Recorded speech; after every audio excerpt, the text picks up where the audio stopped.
Muito boa noite, ou não, né? Galera do Arquibancada, terminou agora há pouco aí no Morumbi, São Paulo 0, Grêmio 0. Deixa eu mudar aqui um pouco a iluminação, que ficou meio esquisita, né?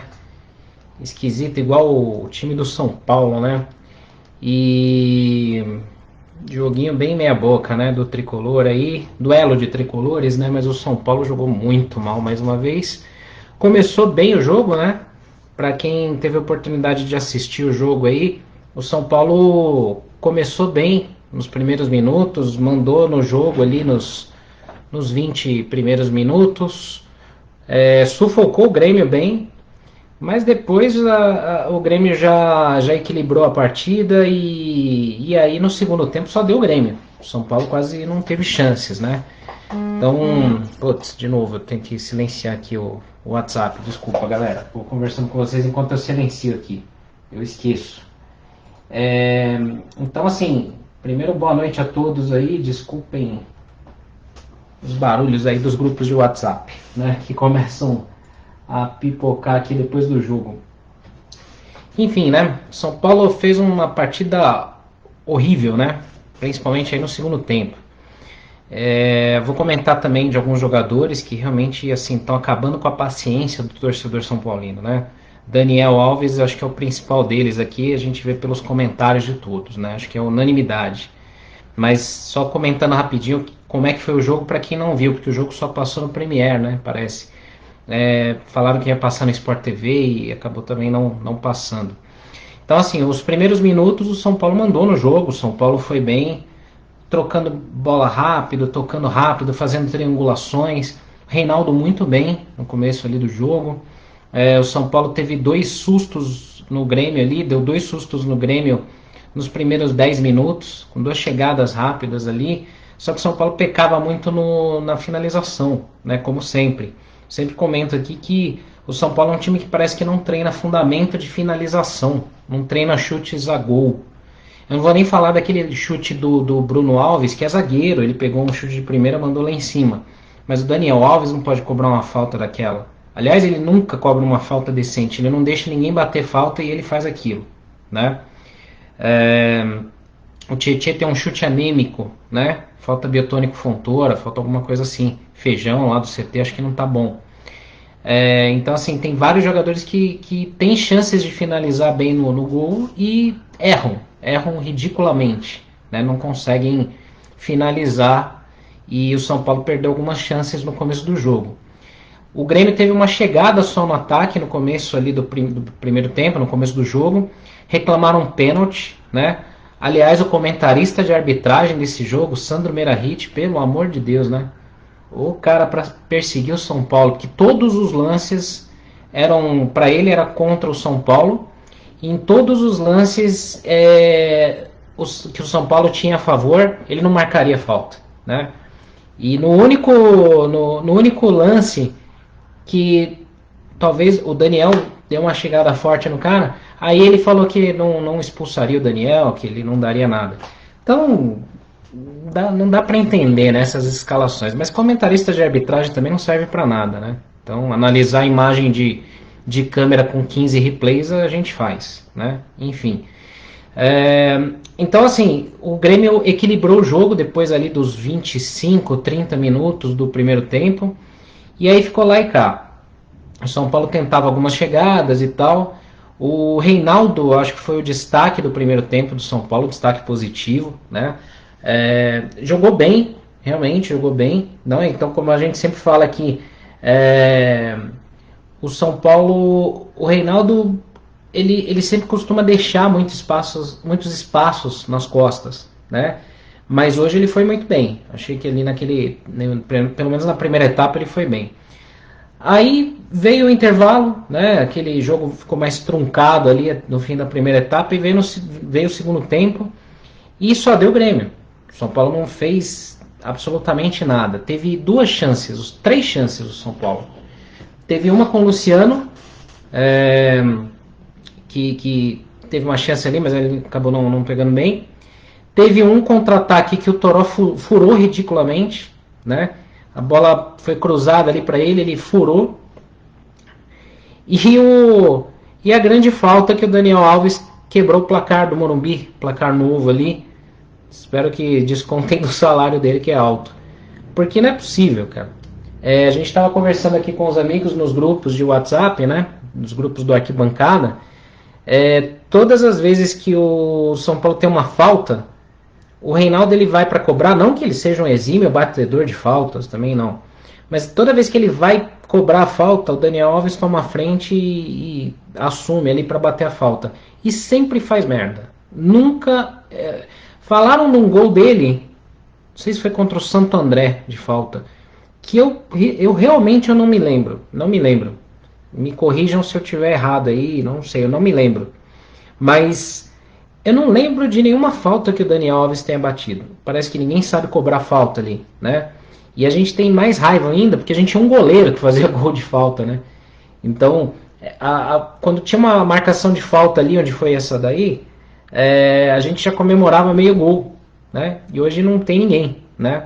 Então, falando especificamente do Daniel Alves, eu até comentei no Twitter aqui, durante o jogo, que alguém da diretoria, e até coloquei uma risada bem longa, porque a diretoria não vai ter essa atitude, né? Ninguém tem culhão para fazer isso. Mas alguém da diretoria poderia chegar no Diniz e falar: Fernando Diniz, sabia que você, teoricamente, você é o chefe do time. Você hierarquicamente manda nos jogadores. Então você pode tirar quem está mal em campo, quem está mal no jogo. Você pode tirar o jogador. Né? Não existe nada no contrato ali que te obrigue. Né?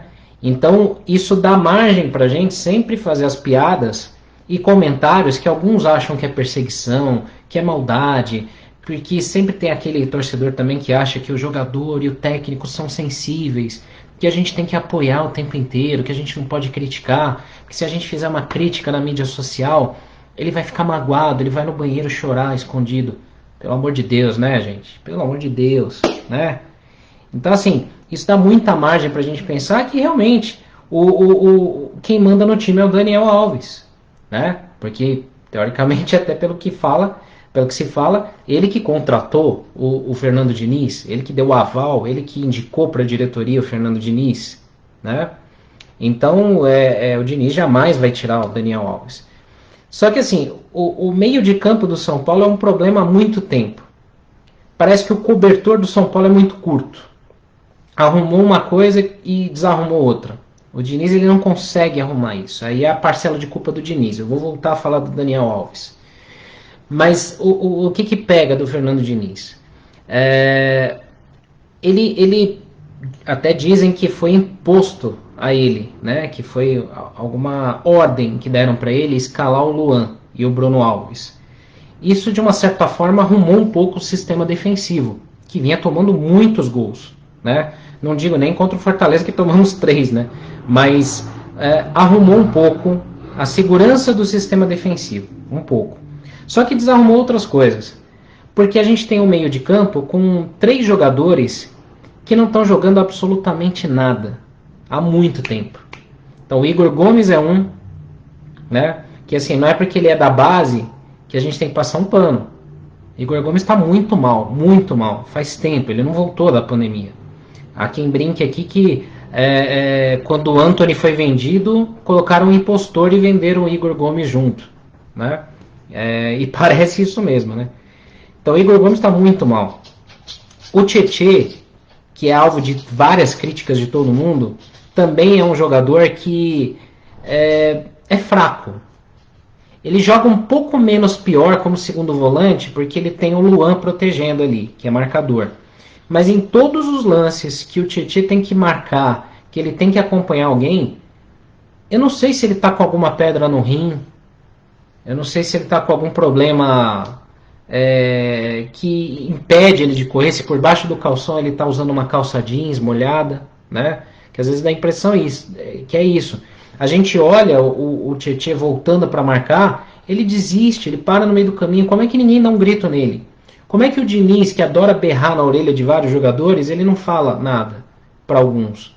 Você não vê o Diniz berrar na orelha do Tietê, você não vê ele gritar com o Daniel Alves, né? A gente, toda vez que escuta o Diniz gritando, é sempre com o Diego Costa, é sempre com o Igor Gomes e tal. O Igor Gomes merece, né? Tá jogando mal. Mas assim, ele tem alguns caras que ele grita muito, que ele critica muito, e outros ele fica quieto, ele não fala nada.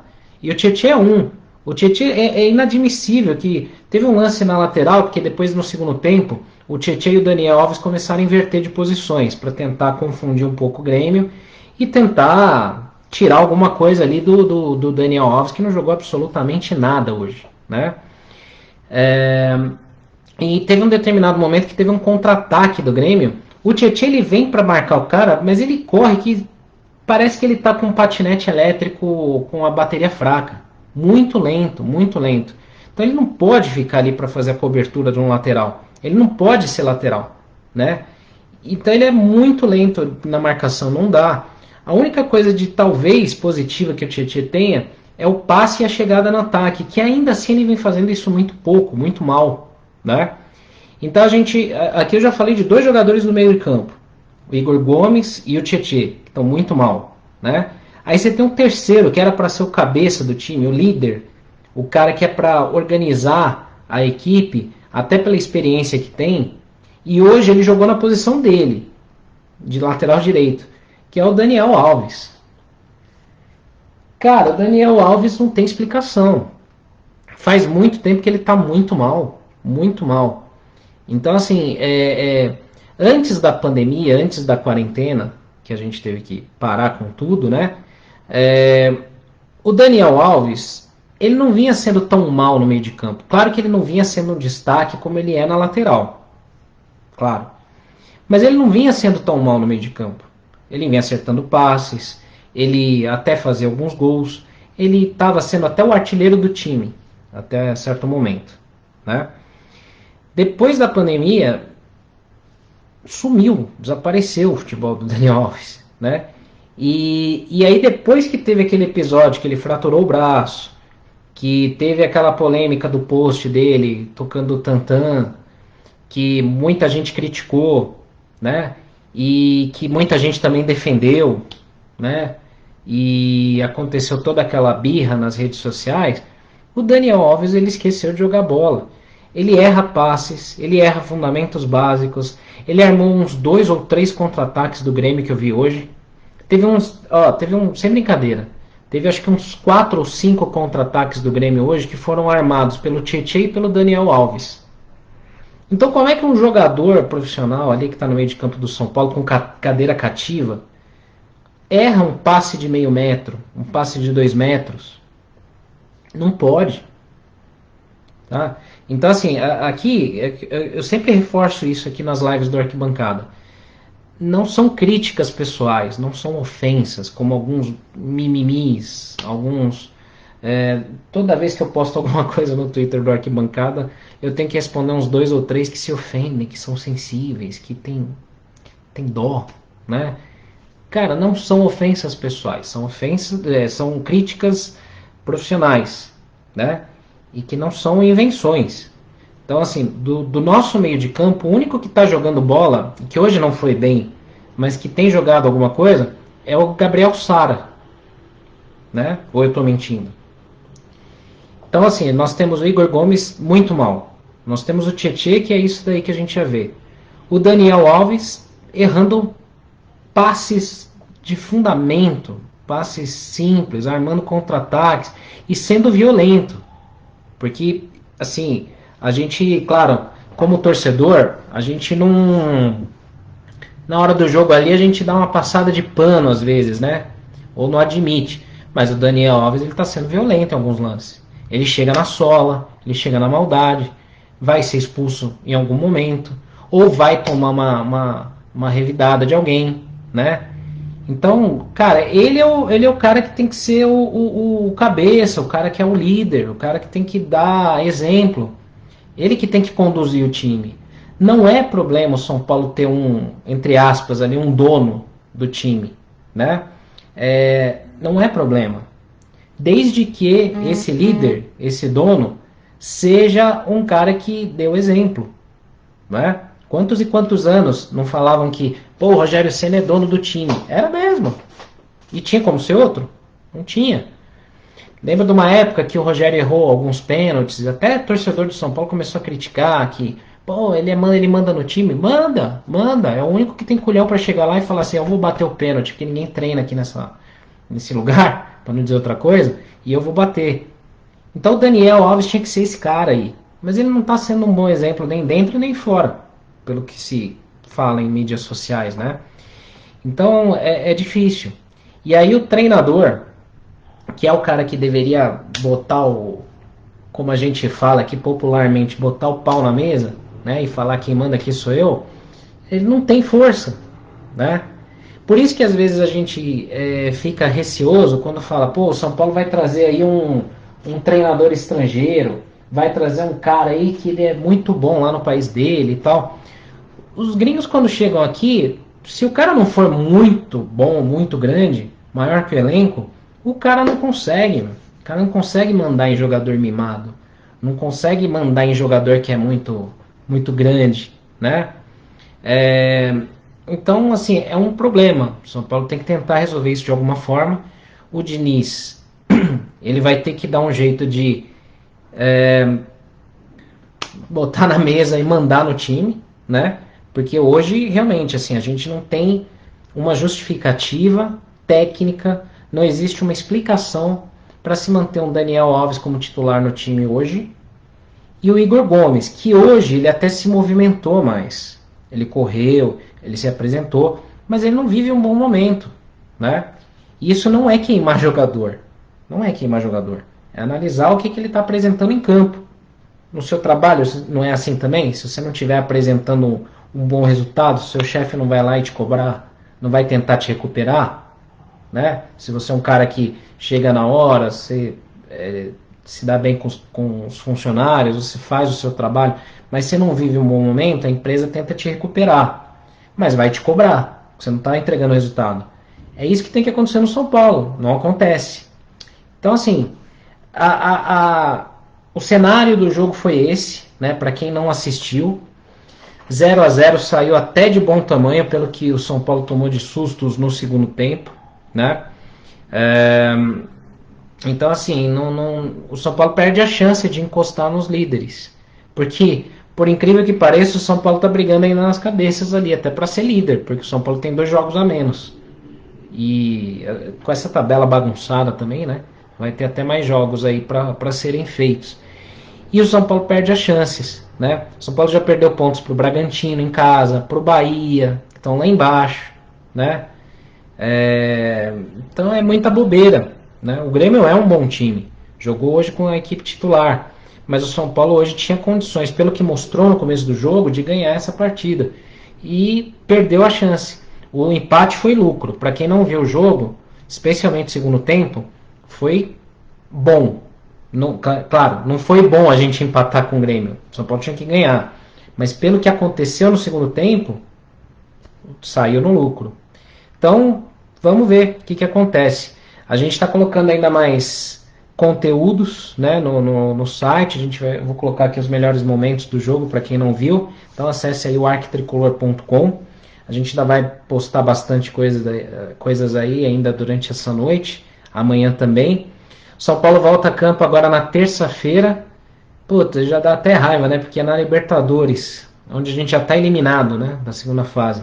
Mas o São Paulo vai enfrentar o Binacional, que hoje acho que tomou 5 no campeonato lá deles.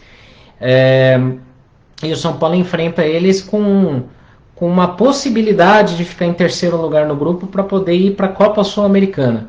Se nem isso o São Paulo for capaz de fazer, se não ganhar também do Binacional, né? Aí tem que fechar tudo, né? Já fecha esse ano e volta em 2021 só. Mas é uma possibilidade. E a Sul-Americana, embora nós estejamos aí com raiva, com bronca, a Copa Sul-Americana é uma boa saída para o São Paulo, porque tem grana, dá vaga na Libertadores do outro ano e dá vagas em outros torneios que dão dinheiro e, bem ou mal, o São Paulo precisa de título. Precisa de título. Não importa qual, tem que ganhar. Né? O campeão da Sul-Americana vai para a Recopa, tem aquela Copa que era a Copa Suruga, agora mudou de nome. Enfim, a gente não está em condição de negar título, de negar possibilidade. Então, como o nível da Sul-Americana tende a ser um pouco mais baixo, que o São Paulo consiga ganhar do Binacional e ir para essa Copa aí para tentar conquistar alguma coisa, porque olha, tá difícil. Então, galera, não vou alongar mais aqui a live. 11h20 de um sábado à noite, né? Ninguém merece ficar aqui falando do São Paulo, né? Então, assim, agradeço aí a atenção de vocês ficarem aqui com a gente, né? Obrigado mesmo, né? Às vezes acaba sendo até um desabafo mais do que uma análise de um jogo, mas a gente gosta bastante aqui de fazer esse formato ao vivo, porque é melhor do que ficar só, sei lá, falando. Não dá tempo de ler todos os comentários, mas a gente vai respondendo aí durante a semana. E deixo convite aí para vocês acompanharem os nossos canais, principalmente o nosso site arquitricolor.com, onde a gente tem todos os nossos conteúdos, né? E no nosso YouTube também, que a gente vai voltar a fazer lives lá nessa semana que vem.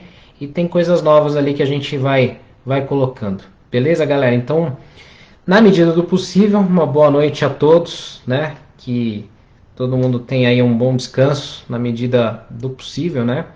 E vamos assistir de camarote essa rodada aí de amanhã, torcendo para o São Paulo ficar mais ou menos ali nas cabeças da tabela, né? Vamos que vamos. Boa noite a todos aí. Vamos que vamos. Um abraço.